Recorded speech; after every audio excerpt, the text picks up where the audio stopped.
Hello friends, welcome to crime watch with Harshavardhan. Madhya Pradesh రాష్ట్రంలోని సాత్నా జిల్లాలో 20 సంవత్సరాల యువతి ఉండేది. ఆ యువతికి నీట్ ఎగ్జామ్ రాయాలనిపించింది. తన మనసులోని కోరికను తల్లిదండ్రులు చెప్తే, నువ్వు నీట్ ఎగ్జామ్ రాసి ఇంజనీరో డాక్టరో అవుతే అంతకంటే ఆనందం మాకేముంటుందమ్మా అని తండ్రి స్వయంగా తన కూతుర్ని తీసుకుని రాజస్థాన్లోని కోటాలో ఒక కోచింగ్ సెంటర్లో జాయిన్ చేశాడు. అప్పటి నుంచి ఆ యువతి కోటాలోనే ఉంటూ కోచింగ్ తీసుకుంటూ ఉండేది. ఈ యువతి సోషల్ మీడియాలో కూడా యాక్టివ్గా ఉండేది. అప్పుడప్పుడు రీల్స్ చేసి సోషల్ మీడియాలో పోస్ట్ చేస్తూ ఉండేది. ఈ యువతికి చిత్రకూట్కి చెందిన 17 సంవత్సరాల బాలుడితో 2 సంవత్సరాల క్రితం సోషల్ మీడియా ద్వారా పరిచయం ఏర్పడింది. 17 సంవత్సరాల బాలుడు ప్రస్తుతం ఇంటర్ చదువుతున్నాడు. 2 సంవత్సరాల క్రితం పరిచయం ఏర్పడింది. ఇద్దరు ఫోన్ నెంబర్లు ఎక్స్చేంజ్ చేసుకున్నారు. ఫోన్లో మాట్లాడుకుంటూ ఉండేవారు, చాటింగ్ చేసుకుంటూ ఉండేవారు. ఒకరు చేసిన రీల్స్ మరొకరు పొగుడుకుంటూ ఉండేవారు. కానీ ఎప్పుడూ వీళ్ళిద్దరూ పర్సనల్గా కలుసుకోలేదు. ఈ క్రమంలో ఈ యువతి సెలవుల మీద ఈ నెల స్వగ్రామానికి వచ్చింది. తన బాయ్ ఫ్రెండ్తో మాట్లాడుతూనే ఉండేది. ఒకరోజు తన బాయ్ ఫ్రెండ్తో, నువ్వు రీల్స్ చాలా బాగా చేస్తూ ఉంటావు, ముఖ్యంగా నువ్వు ఎంచుకున్న లొకేషన్లు చాలా బాగుంటాయి, ఎక్కడ చేస్తావు రీల్స్ అని అడిగితే, అరే మా చిత్రకూట్లో ఎన్నో అద్భుతమైన లొకేషన్స్ ఉన్నాయి, ముఖ్యంగా దేవాంగన ఘాట్ చాలా ఫేమస్, అక్కడ లోయలు, కొండలు, గుట్టలు చాలా అద్భుతమైన ప్లేసులు ఉన్నాయి, నేను అక్కడే రీల్స్ చేస్తుంటాను అంటే ఈ యువతి, మరి నువ్వు ఆ ప్లేస్లన్నీ నాకు చూపిస్తావని అడిగితే, ఎందుకు చూపించను, నువ్వు ఉండేది సాత్నా జిల్లా, చిత్రకూటికి ఆనుకునే ఉంటుంది, జస్ట్ ఒక హాఫ్ అన్ అవర్ 1 అవర్లో నా దగ్గరికి వచ్చేస్తావు, ఇద్దరము కలిసి ప్లేస్లన్నీ చూద్దాం, హ్యాపీగా రీల్స్ చేసుకుందాం అంటే ఆ యువతి సరే అని ఇదే నెల అంటే జూలై 22వ తారీఖు ఫ్రెండ్ దగ్గరికి వెళ్తున్నానని ఇంట్లో చెప్పి ఉదయం బయలుదేరింది. ఒక 1 అవర్లో చిత్రకూట్కి చేరుకుంది. తన బాయ్ ఫ్రెండ్ని కలుసుకుంది. ఇద్దరూ బైక్ మీద బయలుదేరి దేవాంగన ఘాట్ దగ్గరికి చేరుకున్నారు. బైక్ కింద పార్క్ చేసి నడుచుకుంటూ కబుర్లు చెప్పుకుంటూ కొండపైకి చేరుకున్నారు. కొండపైన ఇద్దరు రీల్స్ చేసుకుంటూ ఉండేవారు, అప్పుడప్పుడు కబుర్లు చెప్పుకుంటూ ఉండేవారు. అలా 2 గంటల పాటు ఇద్దరు రీల్స్ చేసుకుంటూ కబుర్లు చెప్పుకుంటూ హ్యాపీగా గడిపారు. ఒకరు రీల్స్ చేస్తుంటే మరొకరు మొబైల్లో షూట్ చేసేవారు. అలా మధ్యాహ్నం 3 వరకు ఇద్దరూ హ్యాపీగా గడిపారు. లేట్ అయిపోయింది, ఇక ఇంటికి వెళదాం అని ఇద్దరు అనుకున్నారు. అదే టైంలో 3 యువకులు బైక్ మీద ఇదే దేవాంగన ఘాట్ మీదుగా వెళ్తున్నారు. కింద పార్క్ చేసిన బైక్ని చూశారు. కింద బైక్ ఉందంటే పైన లవర్స్ ఉంటారు అని వీళ్ళకి అనుమానం కలిగింది. ఆ 3 యువకులు తమ బైక్ని పార్క్ చేసి నడుచుకుంటూ కొండపైకి చేరుకున్నారు. అక్కడ యువతి, బాలుడు ఇద్దరు కనిపించారు. ఈ 3 యువకులు ఆ ఇద్దరితో, మీరిద్దరు ఇక్కడ ఏం చేస్తున్నారు, పర్మిషన్ లేకుండా ఇక్కడికి ఎందుకు వచ్చారు, టికెట్ తీసుకున్నారా లేదా అని గద్దించి అడిగేసరికి ఆ ఇద్దరు ఆశ్చర్యపోయారు.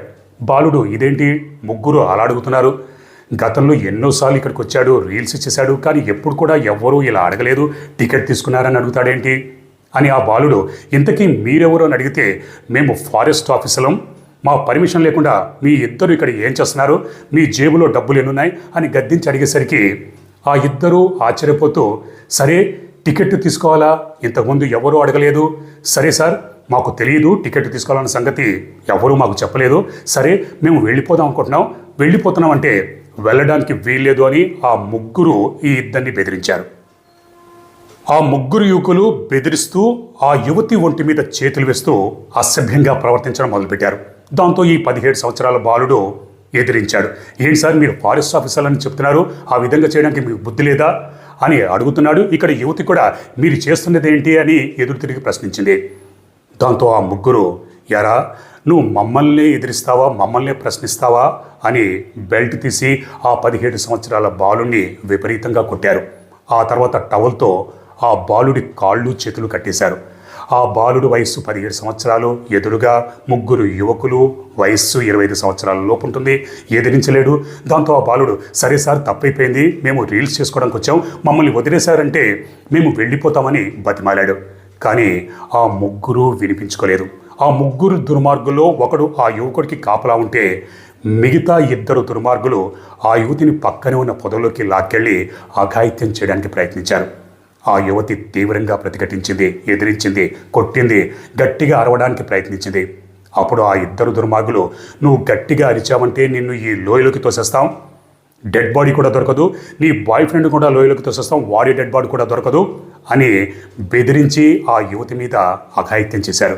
ఆ యువతి బాధతో అరుస్తుంది, ప్రాధేయపడుతుంది. అన్న, మమ్మల్ని వదిలేయండి, మేము ఏదో తెలియక రీల్స్ చేసుకుందామని వచ్చాము, మమ్మల్ని వదిలేస్తే మేము వెళ్ళిపోతాము, మళ్ళీ రామని కన్నీళ్లు పెట్టుకుంటూ కాళ్ళ మీద పడి వేడుకుంది. కానీ ఆ ముగ్గురు దుర్మార్గులు జాలిపడలేదు, కనికరించలేదు, దయ చూపలేదు. ఒకరి తర్వాత ఒకరు ఆ యువతి మీద అఘాయిత్యం చేశారు. ఆ యువతి బాధతో అరుస్తూ కేకలు వేస్తుంటే ఇక్కడ ఈ 17 సంవత్సరాల బాలుడు వింటున్నాడు. కానీ ఏమీ చేయలేని నిస్సహాయత. ముగ్గురు యువకులు ఎదిరించలేడు, పైగా కాళ్ళు చేతులు కట్టేస్తున్నాయి. బాలుడు కూడా వదిలేయండి వదిలేయండి అని ఏడుస్తూ వేడుకుంటున్నాడు, కానీ కనికరించలేదు. ఇక్కడ బాలుడికి కాపలా ఉన్న 3వ దుర్మార్గుడు, వాడు కూడా పొదలోకి వెళ్ళాడు, ఆ యువతి మీద అఘాయిత్యం చేశాడు. అలా ముగ్గురు దుర్మార్గులు ఆ యువతి మీద వంతుల వారుగా ఒకరి తర్వాత ఒకరు అఘాయిత్యం చేశారు. ఆ తర్వాత ఇద్దరిని బెదిరించారు. మీరు ఇద్దరూ ఈ విషయం బయటకు చెప్పారంటే పరిణామాలు చాలా తీవ్రంగా ఉంటాయి అని ఇద్దరిని హెచ్చరించి పైచాచి కానంతంతో కొండ దిగి బైక్ స్టార్ట్ చేసుకుని వెళ్ళిపోయారు. ఇక్కడి 17 సంవత్సరాల బాలుడు అతి కష్టం మీద తన కాళ్ళకి చేతులు కట్టిన కట్లను విప్పుకున్నాడు. పక్కనే ఉన్న పొదల్లోకి వెళ్ళి చూస్తే అక్కడ యువతి ఒంటి మీద దుస్తులు అస్తవ్యస్తంగా ఉన్నాయి. తీవ్రమైన భయము, ఆందోళనతో ఏడుస్తూ ఉంది. ఆ యువకుడు దగ్గరికి వెళ్ళాడు. తన జేబు నుంచి మొబైల్ తీసి 112కి కాల్ చేశాడు. కానీ కొండపైన ఉండటం వల్ల టవర్ సిగ్నల్స్ అవి దొరకలేదు, పోలీసులకి కాల్ వెళ్ళలేదు. ఆ బాలుడు ఆ యువతి ఒంటి మీద ఉన్న దుస్తులు సర్దాడు. అతి కష్టం మీద పైకి లేపి ఆ యువతి చేతిని తన భుజం మీద వేసుకుని నెమ్మదిగా నడిపించుకుంటూ కొండ కిందకి తీసుకొచ్చాడు. ఇద్దరూ నెమ్మదిగా నడుచుకుంటూ అడుగు వేసుకుంటూ మొత్తానికి కొండ కిందకి వచ్చారు. బాలుడు మళ్ళీ తన మొబైల్ నుంచి 112కి కాల్ చేశాడు. ఈసారి పోలీసులకి కాల్ వెళ్ళింది. బాలుడు ఏడ్చుకుంటూ జరిగిన అఘాయిత్యాన్ని పోలీసులకి వివరించాడు. తాము ఎక్కడున్నది లొకేషన్ అంతా చెప్పి వెంటనే రావాలని ఏడ్చుకుంటూ చెప్పేసరికి అక్కడ పోలీసులు అలర్ట్ అయ్యారు. ఒక యువతి మీద ముగ్గురు దుర్మార్గులు అఘాయిత్యం చేశారా అని పోలీసులు హుటాహుటిన వీళ్ళిద్దరూ ఉంటున్న ప్లేస్కి వచ్చారు. ఇద్దరిని దగ్గరలో ఉన్న హాస్పిటల్కి తీసుకెళ్లారు. డాక్టర్లు ట్రీట్మెంట్ చేయడం మొదలుపెట్టారు. ఇద్దరూ తీవ్రమైన భయము, ఆందోళన ఉన్నారు. ఒక విధంగా షాక్లో ఉన్నారు. ముఖ్యంగా యువతి పరిస్థితి హృదయ విదారకంగా ఉంది. పోలీసులకి ఇద్దరి పరిస్థితి అర్థమైంది. అందుకే మొదట్లో ఏమీ ప్రశ్నించలేదు. ఇద్దరిని సముదాయించారు, ఓదార్చారు, బుచ్చగించారు, లాలించారు, ధైర్యం చెప్పారు. ఆ తర్వాత కొద్దిసేపటికి బాలుడు కొద్దిగా ధైర్యం తెచ్చుకున్నాడు. జరిగిన ఘాతుకాన్ని పోలీసులకి వివరించి చెప్పాడు. ఆ దుర్మార్గులు వేసుకున్న బట్టలు, వాళ్ళ రూపురేఖలు, వాళ్ళు మాట్లాడిన తీరు, వాళ్ళ బాడీ లాంగ్వేజ్ ఇదంతా పోలీసులు చెప్పాడు. పోలీసులు ఆ బాలుడు చెప్పిన వివరాల ఆధారంగా ఊహా చిత్రాలు గీశారు. ఈ విషయం పోలీస్ డిపార్ట్మెంట్ మొత్తానికి తెలిసిపోయింది. ఎస్పీ నుంచి డిఐజీ వరకు తెలిసింది. పోలీస్ డిపార్ట్మెంట్ మొత్తం అలర్ట్ అయింది. మీడియాకి తెలిసింది. అసలే ఒక యువతి మీద ముగ్గురు దుర్మార్గులు అఘాయిత్యం చేశారు. పోలీసులు రంగంలోకి దిగి ముగ్గురు దుర్మార్గుల కోసం వేట మొదలుపెట్టారు. 80 మంది పోలీసులు 5 బృందాలుగా విడిపోయి గాలింపు చర్యలు చేపట్టారు. ఎక్కడైతే అఘాయిత్యం జరిగిందో పోలీసులు ఆ దేవాంగన ఘాట్ దగ్గరికి వెళ్ళారు. ఆ దేవాంగన ఘాట్ ఒక టూరిస్ట్ ప్లేస్. ఎంతోమంది వెళుతూ ఉంటారు. చాలామంది రీల్స్ చేస్తారు, కబుర్లు చెప్పుకోవడానికి వస్తారు. అలాగే కొన్ని అసాంఘిక శక్తులు కూడా అక్కడికి వచ్చి మద్యం అది సేవిస్తూ ఉంటారు. పోలీసులు వెతికితే కొన్ని మద్యం బాటిల్స్ అవి కనిపించాయి. ముఖ్యంగా ముగ్గురు దుర్మార్గులు ఆ యువత మీద ఎక్కడైతే అఘాయిత్యం చేశారో ఏమైనా ఆనవాళ్లు, సాక్ష్యాలు వదిలి వెళ్ళారేమని పరిశీలించారు. ఆ ముగ్గురు దుర్మార్గుల స్పెమ్ దొరుకుతుందేమని చుట్టుపక్కలంతా వెతికారు. కొన్ని ఆనవాళ్లు, ఆధారాలు లభిస్తే ఫోరెన్సిక్ టీం అవన్నీ జాగ్రత్తగా భద్రపరిచాయి. దురదృష్టవశాత్తు సంఘటన జరిగిన ఆ ప్లేస్కి 3 కిలోమీటర్ల రేంజ్లో సీసీ కెమెరాలు లేవు. పోలీసుల దగ్గర ఉన్నవి ఊహా చిత్రాలు మాత్రమే. దాంతో పోలీసులు ఆ చుట్టుపక్కల ఉన్న గ్రామాల్లోకి వెళ్ళి ఆ ఊహా చిత్రాలని గ్రామస్తులకి చూపించి ఆ ముగ్గురు దుర్మార్గులు చేసిన అఘాయిత్యాన్ని వివరించి ఈ ముగ్గురు దుర్మార్గులు ఆచూకీ చెబితే 25,000 రూపాయల రివార్డు ప్రకటించారు. జరిగిన సంగతి తెలుసుకున్న గ్రామస్తులు కూడా కోపంతో ఊగిపోయారు. ఒక అమాయక యువతిపైన ముగ్గురు దుర్మార్గులు అఘాయిత్యానికి ఒడిగట్టారని పోలీసులకి సహకరించడం మొదలుపెట్టారు. పోలీసులు ఆ చుట్టుపక్కల గ్రామాల్లో ఉన్న అనేక సీసీ ఫుటేజీలను పరిశీలించారు. దాదాపు 374 సీసీ ఫుటేజీలని పరిశీలించారు. అలాగే మొబైల్ టవర్ల నుంచి 6,000 మొబైల్ నంబర్లని ఆరా తీశారు. 58 మంది అనుమానితులని అదుపులోకి తీసుకుని విచారించారు. మొత్తానికి పోలీసుల కృషి ఫలించింది. ఒక సీసీ ఫుటేజ్లో ఈ ముగ్గురు దుర్మార్గులు బైక్ మీద వెళుతూ కనిపించారు. ఆ ముగ్గురు దుర్మార్గుల ఫోటోని సోషల్ మీడియాలో వైరల్ చేశారు. ఆ ముగ్గురు దుర్మార్గుల ఆచూకీ చెప్పిన వారికి ఈసారి 50,000 రూపాయల రివార్డు ప్రకటించారు. మొత్తానికి పోలీసులకి ఆ ముగ్గురు దుర్మార్గుల పేర్లు తెలిసాయి. ప్రధాన నిందితుడి పేరు జితేంద్ర అలియాస్ భోలో, రెండవ నిందితుడి పేరు ప్రవీణ్, మూడవ నిందితుడి పేరు విజయ్. పోలీసులు జితేంద్ర ఇంటికి వెళ్లారు. కానీ ఇంట్లో లేడని కుటుంబ సభ్యులు చెప్పారు. పోలీసులు జితేంద్ర కోసం మాటేశారు. ఈ నెల 25వ తారీఖు జితేంద్ర ఊరి చివర ఉన్న పొలాల్లో ఉన్నాడన్న సంగతి తెలుసుకున్న పోలీసులు అక్కడికి వెళ్లారు. పోలీసులు చూసిన జితేంద్ర పోలీసులపైకి కాల్పులు జరిపాడు. పోలీసులు ఎదురు కాల్పులు జరిపారు. జితేంద్ర కాలికి బుల్లెట్ దిగింది. పోలీసులు జితేంద్రని అదుపులోకి తీసుకున్నారు.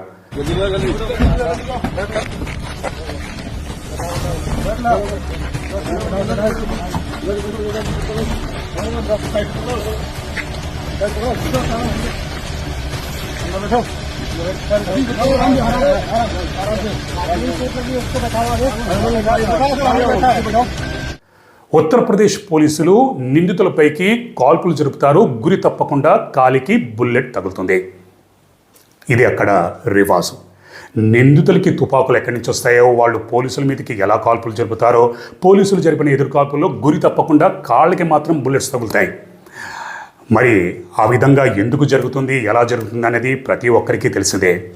సరే, మొత్తానికి పోలీసులు జితేంద్రని అదుపులోకి తీసుకున్నారు. తర్వాత మరో ఇద్దరు నిందితులని వాళ్ళని కూడా అదుపులోకి తీసుకున్నారు. ముగ్గురు మీద కఠినమైన సెక్షన్లు అవి నమోదు చేసి జైలుకు పంపించారు. ఇక్కడ ప్రధాన నిందితుడు జితేంద్రకి ఒక తమ్ముడు, ఇద్దరు చెల్లెళ్ళు ఉన్నారు. జితేంద్ర తన తమ్ముడితో కొన్ని సంవత్సరాల క్రితం బెంగళూరులో ఒక హోటల్లో పనిచేశాడు. ఆ తర్వాత చిత్రకూటకు వచ్చి సొంతంగా ఒక చిన్న దాబా పెట్టుకున్నాడు. ఆ దాబా నడిపించుకుంటూ ఉండేవాడు. జితేంద్ర ఆరతి పటేల్ అనే అమ్మాయి వెంటపడ్డాడు, ప్రేమించానని చెప్పాడు. మొత్తానికి అమ్మాయిని ఒప్పించి ఆరతి పటేల్ని పెళ్లి చేసుకున్నాడు. వీళ్ళకి ఒక కూతురు కూడా పుట్టింది. వయస్సు 5 నెలలే. జితేంద్రకు ఒక చెడ్డ అలవాటు ఉంది. ఉదయం అంతా పగలంతా తన దాబాను చూసుకోవడం, సాయంత్రం అయ్యేసరికి ఫ్రెండ్స్తో జల్సాలు చేయడం. జితేంద్ర తండ్రి తన కొడుక్కి ఎన్నోసార్లు చెప్పాడు, అరే నువ్వు మంచిగా దాబా పెట్టుకుని నడిపించుకుంటున్నావు, పెళ్లి చేసుకున్నావు, కూతురు పుట్టింది, నువ్వు నీ కుటుంబాన్ని, నీ భార్యని చూసుకో, అనవసరంగా ఫ్రెండ్స్ జులాయి వెధవులతో తిరిగి నీ జీవితాన్ని నాశనం చేసుకోకని హితబోధ చేశాడు. కానీ తండ్రి చేసిన హితబోధని పెడచమని పెట్టాడు. ఈ నెల 22వ తారీఖు మధ్యాహ్నం తన దాబాకి కావాల్సిన సరుకులు కొనడం కోసం బైక్ తీసుకుని బయలుదేరాడు. మార్గ మధ్యలో ఫ్రెండ్స్ ప్రవీణ్, విజయ్ కలిశారు. ముగ్గురు బైక్ మీద వెళుతూ ఉంటే చిత్రఘాట్ మీదుగా వెళుతున్నారు. దేవాంగన ఘాట్ మీదుగా వెళుతుంటే అక్కడ ఆగి ఉన్న బైక్ని గమనించారు. ముగ్గురులో ఒక క్రూరమైన, దారుణమైన ఆలోచన వచ్చింది. కింద బైక్ ఉందంటే పైన ఎవరో ఒక జంట ఉంటుంది. అంటే వీళ్ళు ఇంతకు ముందే అటువంటి దారుణానికి ఒడిగట్టైనా ఉండాలి, లేకపోతే వినైనా ఉండాలి. ముగ్గురు తమ బైక్ని ఆపి కొండపైకి నడుచుకుంటూ వెళ్ళారు. పైన 20 సంవత్సరాల యువతి, 17 సంవత్సరాల బాలుడు రీల్స్ చేసుకుంటూ కనిపించారు. ఈ ముగ్గురు దుర్మార్గులు తమని తాము ఫారెస్ట్ ఆఫీసర్లమని ఆ ఇద్దరిని బెదిరించి ఆ బాలుని కాళ్ళు చేతులు కట్టేసి ఆ యువతిని పొదలోకి లాక్కెళ్ళి ఒకరి తర్వాత ఒకరు ఆ యువతి మీద పాశవికంగా, పైచాచికంగా అఘాయిత్యం చేశారు. తర్వాత ఇద్దరిని బెదిరించారు. ఈ విషయం ఎవరికైనా చెప్పారంటే పరిణామాలు చాలా తీవ్రంగా ఉంటాయని. ముగ్గురు కిందకి దిగి వెళ్ళిపోయారు. చుట్టుపక్కల 3 కిలోమీటర్ల రేంజ్లో సీసీ కెమెరాలు లేవు. తమను ఎవరూ పట్టుకోరన్న ధీమాతో బైక్ మీద ముగ్గురు వెళ్ళిపోయారు. కానీ పోలీసులు 3 రోజుల పాటు తీవ్రంగా శ్రమించి అద్భుతంగా కేసుని పరిశీలించి మొత్తానికి ముగ్గురు దుర్మార్గుల్ని అరెస్ట్ చేశారు. ప్రస్తుతానికి ముగ్గురు దుర్మార్గులు జైల్లో ఊచలు లెక్క పెడుతున్నారు. బహుశా జైలు నుంచి ఇక ఎప్పటికీ బయటికి రావచ్చు, బెయిల్ కూడా దొరకదు. పోలీసులు కూడా ఎంత తొందరగా వీలైతే అంత తొందరగా ఛార్జ్షీట్ నమోదు చేసి ఈ ముగ్గురికి కఠిన శిక్ష పడేలాగా చేస్తామని హామీ ఇచ్చారు. కానీ ఆ హామీ ఎప్పటికి అమలవుతుంది? కానీ ఆ ముగ్గురికి కఠిన శిక్ష పడాలి. ఆ శిక్ష ఎలా ఉండాలి అంటే మళ్ళీ ఇటువంటి అఘాయిత్యానికి ఒడిగట్టాలన్న ఆలోచన రావడానికి కూడా భయపడేలాగా ఉండాలి. కానీ దేశంలో ప్రతిరోజు ఎక్కడో చోట ఇటువంటి అఘాయిత్యాలు జరుగుతూనే ఉన్నాయి. ఎందుకంటే కఠినమైన శిక్షలు తొందరగా అమలు కావట్లేదు. ఇదే ధీమాతో ఇటువంటి దుర్మార్గులు రెచ్చిపోతున్నారు. పోక్సో లాంటి పవర్ఫుల్ చట్టం ఉన్నా కూడా జైలుకు వెళ్తున్నారు, బెయిల్ మీద బయటకు వస్తున్నారు. అదే ధనము, అధికారం ఉంటే ఇక చెప్పనక్కర్లేదు. జైలుకు వెళ్ళడం, నెల తర్వాత బెయిల్ మీద బయటకు వచ్చేయడం. అటువంటి అధికార ధనం మదం ఉన్న పోక్సో చట్టం మీద జైలుకి వెళ్ళి బయటికి వచ్చేసిన వాళ్ళ గురించి మనకందరికీ తెలిసిందే. వాళ్ళ పేర్లు ప్రత్యేకించి చెప్పాల్సిన పని లేదు. కానీ ఎప్పుడైతే కఠిన శిక్షలు ఎంత తొందరగా అమలవుతాయో వీళ్ళకి అంత ఒక హెచ్చరికలాగా ఉంటుంది. మరి అటువంటి శిక్షలు ఎప్పుడు అమలవుతాయో ఎవరికీ తెలియదు. ఇటువంటి దుర్మార్గులకి సరైన అవగాహన కల్పించాలి. ఇక్కడ ప్రధాన నిందితుడు జితేందర్కి పెళ్ళైంది, భార్య ఉంది, 5 నెలల కూతురు. రేపొద్దున ఆ కూతురు భవిష్యత్తు ఎలా ఉంటుంది? సమాజంలో ఆ కూతురు పట్ల ఎంత చిన్న చూపు ఉంటుంది? నీ తండ్రి ఒక దుర్మార్గుడు, ఒక యువతి మీద అఘాయిత్యం చేశాడు అని ఎగతాళి చేయరా? భార్య సమాజంలో తలెత్తుకుని తిరగగలుగుతుందా? తల్లిదండ్రులు తలెత్తుకుని తిరగగలుగుతారా? అలాగే మిగతా 2 దుర్మార్గుల కుటుంబాలు చిన్నాభిన్నం అయిపోతాయి. ఇక్కడ ఈ దుర్మార్గులకి బుద్ధి వస్తుందో రాదో ఎవ్వరికీ తెలియదు. చివరిగా యువతీ యువకులు, ముఖ్యంగా యువతులు నిర్మానుషమైన ప్రదేశాలకి వెళ్ళేటప్పుడు తగిన జాగ్రత్తలు పాటించాలి. తాము వెళ్తున్న ప్లేసులో ఫ్రెండ్స్కి, కుటుంబ సభ్యులకి చెప్పాలి, లొకేషన్లు షేర్ చేయాలి. అసలు అటువంటి నిర్మానుష ప్రదేశాలకి వెళ్ళకపోవడమే చాలా బెటర్.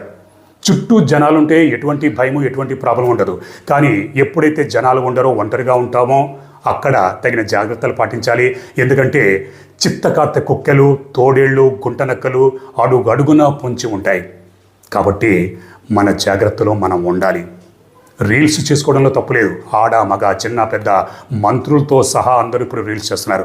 కానీ ఆ రీల్స్ ఎక్కడ చేస్తున్నాం, ఎటువంటి ప్లేసుల్లో చేస్తున్నాం, లొకేషన్లో చేస్తున్నాం అనేది గుర్తుంచుకోవాలి. ఈ దారుణమైన అఘాయిత్యం చిత్రకూట్లో జరిగితే సోషల్ మీడియాలో ఎప్పుడూ 10 సంవత్సరాల క్రితం ఒక యువతి మీద జరిగిన అఘాయిత్యాన్ని ఇప్పుడు వైరల్ చేస్తూ ఈ సంఘటనతో ముడిపెడుతున్నారు. ఇలా తప్పుడు ప్రచారం చేస్తున్నారు. ఎందుకంటే సోషల్ మీడియాలో ఏది నిజమో ఏది అబద్ధమో నమ్మడం అంత ఈజీ కాదు. కాబట్టి అటువంటి తప్పుడు వీడియోలు, తప్పుడు వార్తలు ఎవరు నమ్మకండి. ఆ సంఘటన వేరు, ఈ సంఘటన వేరు. వీలైనంతగా ఈ వీడియో షేర్ చేయండి. ప్రతి ఒక్కరిలో అవగాహన కల్పించండి. రేపు మరో నిజమైన క్రైమ్ స్టోరీతో మిమ్మల్ని కలుసుకుంటాను. అప్పటిదాకా మీరు, మీ కుటుంబ సభ్యులు క్షేమంగా, సురక్షితంగా, అప్రమత్తంగా ఉండాలని కోరుకుంటూ మీ హర్షవర్ధన్.